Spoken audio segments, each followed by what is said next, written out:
Hello tout le monde, j'espère que vous allez bien. Moi, je vais parfaitement bien. Aujourd'hui, voilà, je suis là pour vous parler de 3 comportements à éviter lorsque vous êtes marié, lorsque vous vivez en couple, lorsque vous êtes en concubinage.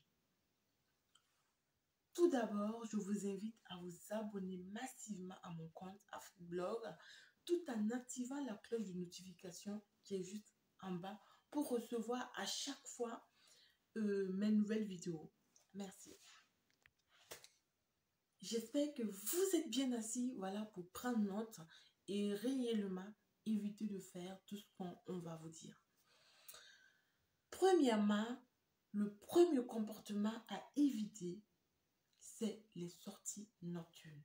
Que vous êtes madame ou monsieur, il faut éviter les sorties nocturnes. Imaginez que vous travaillez tous les deux. Chacun vague à ses occupations dans la journée. La soirée, vous êtes censés être ensemble, vous réconforter. Chacun partage son expérience de la journée. Et d'un coup, l'autre commence l'autre s'habille et tout, ses potes l'appellent, il veut sortir. Ou bien, elle veut sortir. C'est des comportements à éviter parce que vous ne savez pas. Lorsque vous êtes marié, il faut ranger au fait votre vie. Vous n'êtes plus célibataire, vous n'êtes plus la go choco qui sortait et tout. Vous n'êtes plus le gars, voilà, cool et choco avec ses amis qui doivent sortir tout le temps, tout le temps. C'est des trucs à éviter parce que ça détruit réellement le couple. Sans vous mentir, ça détruit réellement le couple. Je vois des gens dire plutôt que non, moi je gère, moi je sors comme monsieur tu sors. Mais cette dernière ne peut pas te dire que tu sors ou bien elle a peur de toi, je sais pas. Elle veut pas, voilà, que ça s'enflamme entre vous et tout et tout. Sinon, ça fait mal. Tu sors la nuit, tu laisses ta femme ou bien ton mari à la maison. Tu veux qu'il pense quoi? Dis-moi la vérité. Tu veux que cette personne-là pense quoi de toi? Elle n'a qu'à imaginer que tu es en train de faire quoi? Tu es en train de faire quoi dehors? Non. Tu es en train, voilà, de faire quoi au dehors? On imagine que vous êtes avec vos copines ou bien avec ton gars. Imaginez comment ça fait mal. Imaginez un peu comment ça fait mal. Tu es marié à quelqu'un qui ne peut pas s'asseoir à la maison la nuit avec toi pour que vous puissiez parler, communiquer, échanger vos expériences même de la journée. C'est des trucs qu'il faut carrément éviter. J'ai toujours dit, lorsqu'on se marie, on trie ses amis. Oui, c'est la vérité. Lorsqu'on se marie, on trie ses amis. Ceux qui ne sont pas mariés là, les sorties nocturnes là, tu les évites. Oui. C'est les mêmes moutons qui se suivent. Et c'est les mêmes chèvres aussi qui se suivent. Voilà. Tu ne vas pas voir un poulet ou bien une poule ou bien un coq. Voilà, voilà. Un coq qui va se permettre d'aller suivre les moutons. C'est pas possible. C'est carrément pas possible. Il faut écouter et accepter. C'est pas possible. Il faut suivre les mêmes pas. En fait, tu es marié. Suis des amis qui sont mariés. Demande-leur comment ça se passe, en fait. Eux-mêmes qui sont mariés là. Tu penses que ils vont t'appeler. Allô, mon pote, tu es où? On n'a qu'à se voir là. Hey, c'est du fake. C'est du fake. Je ne vais pas vous mentir. C'est des trucs à éviter. Ça détruit le couple. Même si tu ne pars pas pour faire des trucs, l'autre est en train d'imaginer ce que tu es en train de faire. Même si c'est moi, je vais imaginer ça. Je vais imaginer ça. Je vais imaginer ça.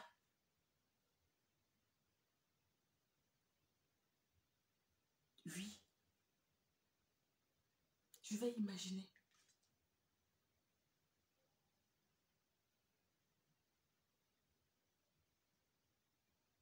Combien de couples sont détruits à cause de ça? Combien de couples sont détruits à cause de ça? Vous-même qui me regardez là, regardez votre entourage. Combien de couples se sont séparés à cause de ça? Les sorties nocturnes. Tu as marié l'enfant de quelqu'un. Tu as déposé à la maison. Vous travaillez la journée et les soirs, vous êtes censé vous retrouver pour échanger. En fait, c'est comme si vous fondez votre famille la nuit. C'est comme ça, c'est un fait. On doit travailler. Mais dans la soirée, on doit trouver un moment pour parler, échanger. En fait, rattraper ces heures qu'on a perdues dans la journée sans se voir.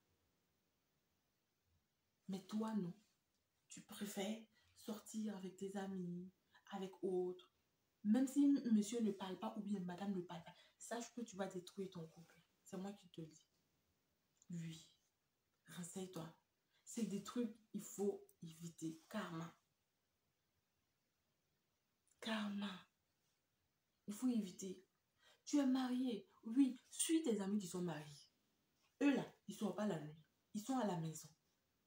Ou bien lorsque tu les vois sortir là, madame est à côté. Ou bien ils ont des trucs urgents et que madame sait que non, c'est un truc urgent. Il doit aller régler ça. J'ai jamais dit ne pas sortir. Les sorties nocturnes là, il faut éviter. Un samedi soir, tu te lèves, oui, je sors. Je reviens tout de suite. Tu sors là, c'est pour aller faire quoi? C'est samedi. C'est pour aller faire quoi? Même si tu ne pars pas faire ce qu'on est en train d'imaginer, on imagine ça déjà. C'est ça.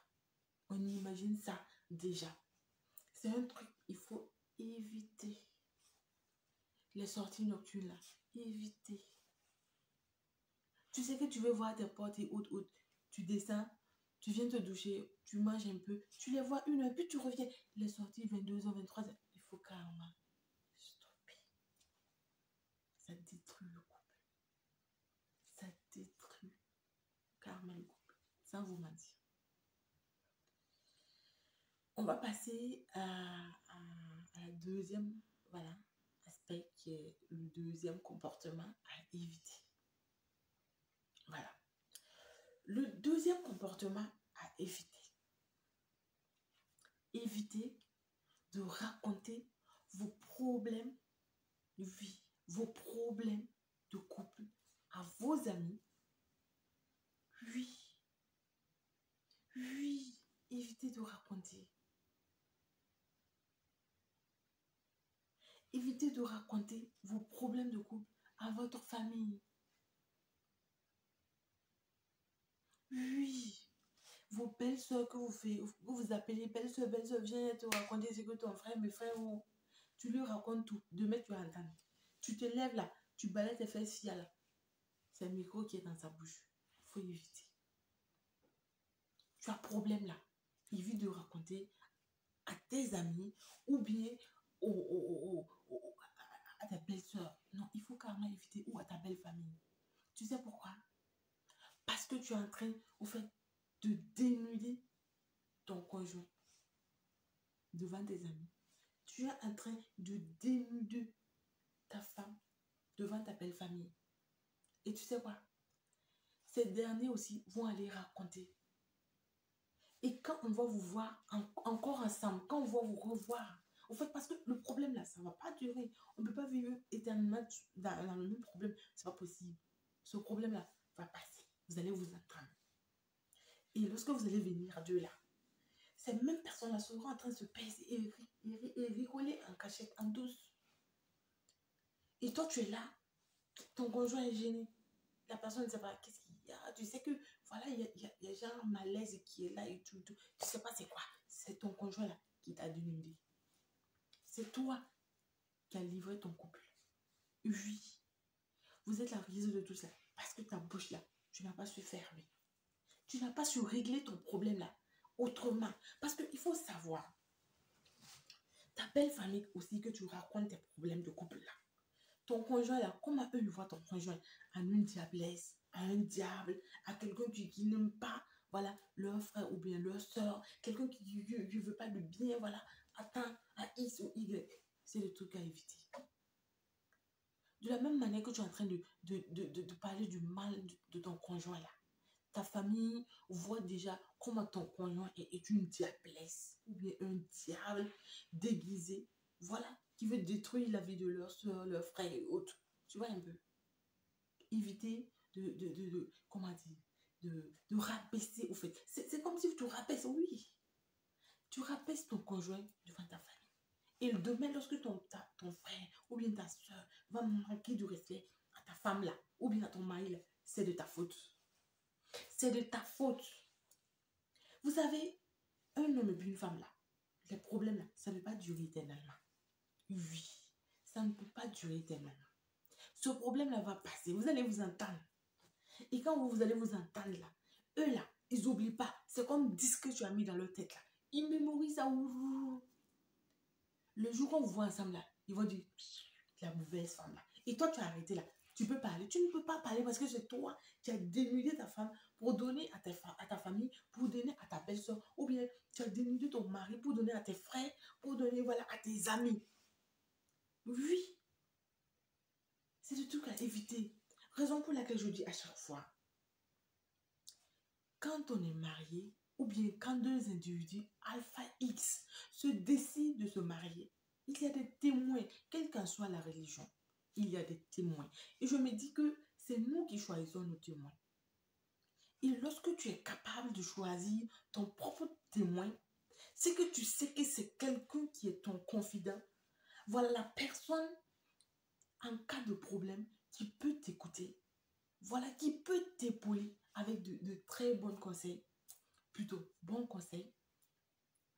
Quelqu'un qui peut te suivre, te guider, parce qu'il est passé par là. Choisissons bien nos témoins de mariage. N'allons pas prendre quelqu'un même qui ne connaît même pas en fait la signification du mariage, qui n'a jamais traversé voilà, ce qu'on appelle le mariage pour faire nos témoins. Oui, oui. Il y a des gens qui le font. Je vous dis, ne le faites pas. Prenez quelqu'un qui est passé par là, qui connaît ça, qui vit dans ça. Et que lorsque toi, tu vas vivre la même chose là, cette personne pourra te guider. Voilà.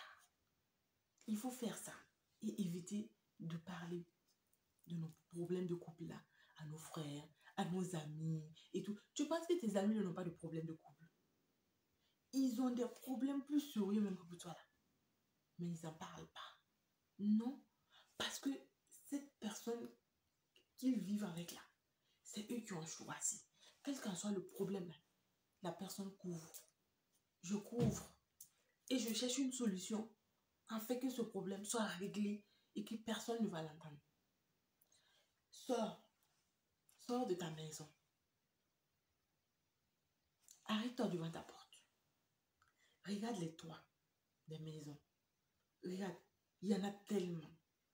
Tu sais, écoute-moi, tu sais, tout le monde a des problèmes. Plus graves même que pour toi. Oui, des problèmes même qu'on ne peut même pas expliquer. Mais tu ne vas jamais entendre ça dans la bouche du mari ou de la femme. Voilà. N'exposez pas vos conjoints si vous ne voulez pas que cette dernière ou bien ce dernier soit la risée de vos amis ou bien de votre belle famille ou bien de votre famille. Voilà. J'espère que vous avez pris note sérieusement et que vous allez éviter.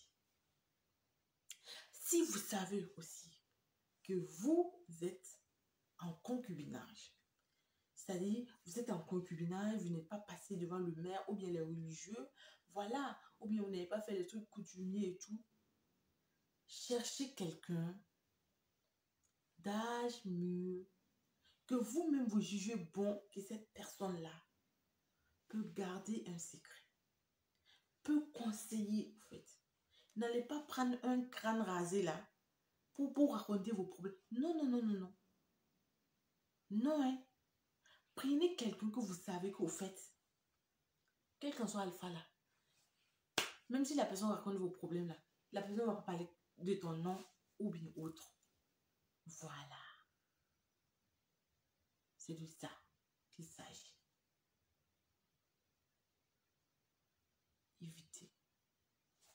Votre soeur, votre frère, beau-frère, belle-sœur, ami, quoi. Lorsque vous finissez de raconter votre vie de couple et puis vos problèmes de couple, c'est comme de l'eau qu'on verse sur la terre. Est-ce qu'on peut le ramasser? Mais ça va s'étendre. Oui, ça va s'étendre. La personne que tu penses que tu racontes, il ne va pas dire là. Il va dire. Quelqu'un qui va venir là. Même si la personne ne raconte pas avec un mauvais fond là. La personne celui à qui la personne est en train de raconter là. Et tu ne sais pas s'il a un mauvais fond ou pas. La personne va lui raconter. C'est comme ça. Donc là, il faut éviter. Clairement. Si vous pouvez l'éviter, évitez. Ça vous ferait du bien. Vous savez, il y a quelque chose que vous devez savoir. Même si tu ne parles pas avec ton conjoint, vous êtes dans la même maison, vous faites un mois sans vous parler là. Mais vous regardez, il y a toujours l'amour à quelque part. Vous savez, si vous sortez et que vous entendez quelqu'un, voilà, la personne, quelqu'un qui raconte des trucs sur cette dernière ou ce dernier là. Vous savez, vous pouvez estimer cette douleur-là, comment ça fait mal. Vous ne pouvez pas. Ça fait très mal. Mais c'est de la faute à qui? À vous. C'est vous qui avez exposé, dénudé votre couple. Oui. Vous qui étiez censé couvrir là, c'est vous qui avez dénudé ça. Donc, c'est des trucs là. Stop. Stop. Wake up. Stop. Réveille-toi et arrête de faire ces trucs. Arrête karma. Voilà.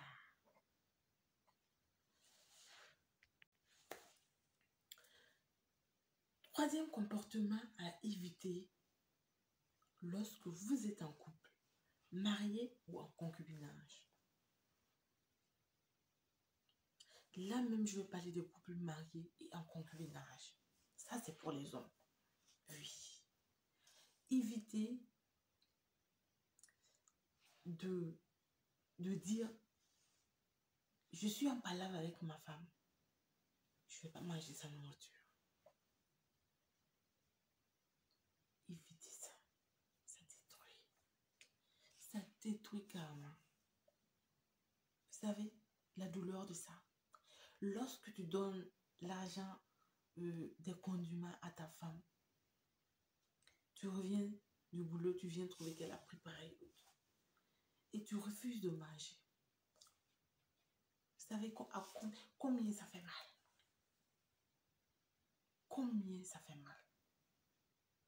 Je me dis que même si vous êtes en palabre avec ta femme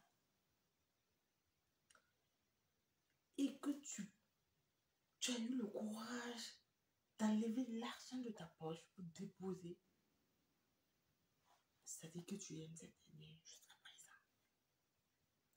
Et si cette dernière aussi prépare avec son amour, tout son amour pour toi, c'est que cette personne aussi a toujours de l'amour pour toi. Et toi, tu rentres, tu dis que tu vas manger. J'ai mangé avec mes amis. Tu vois, même tu n'as rien mangé, mais tu as dit que tu as mangé avec tes amis. Pourquoi? Pourquoi? C'est des comportements immatures et enfantins qui détruisent le couple. Oui. Tu penses faire du mal à l'autre. Oh que non. Tu es en train de détruire toi-même ton couple. Oui. Quand on dit femme là, c'est ma femme là. C'est pas le mariage, coucher ensemble seulement. Non. Quand on dit femme là, c'est un support. C'est quelqu'un qui est là, qui prend soin de toi. Comme tu prends soin aussi de cette personne. En te nourrissant. Oui. Et toi, tu rentres, tu dis, parce qu'on est en palabre, je vais pas manger. Ou bien, je vais manger avec mes amis. Il y a des gens même là, ils ne sont pas en palabre, mais ils ne mangent pas la nourriture de leur femme. C'est quoi? C'est quel comportement ça? Il faut éviter. On est en 2021. Il faut changer de comportement. Il faut changer de comportement. C'est pas bon. C'est pas beau, carrément pas bon. Vous êtes des pères de famille. Vous êtes des frères qui ont des sœurs aussi. Oui. Vous avez des sœurs. Oui. Est-ce que vous aimeriez qu'on fasse cela à vos sœurs? Non. À votre fille? Non. C'est des comportements à éviter. Évitez karma. Il faut éviter.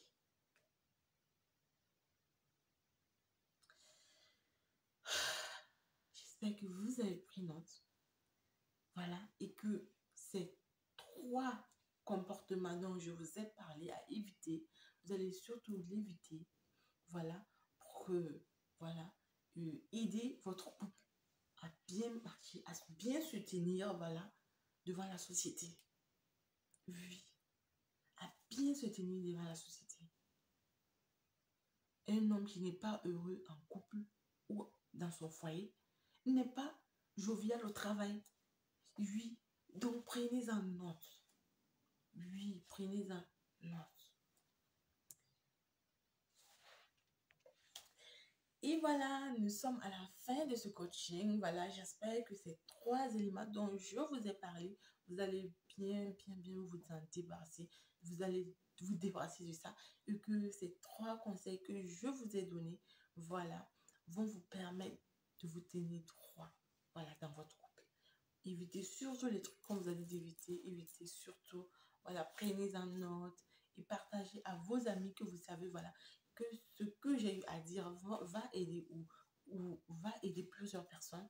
Voilà, merci de partager, de toujours soutenir. Merci de vous abonner, voilà, à Afriblog. Et merci d'activer la cloche de notification pour recevoir à chaque fois nos nouvelles vidéos. Merci, bisous et à la prochaine. Bye.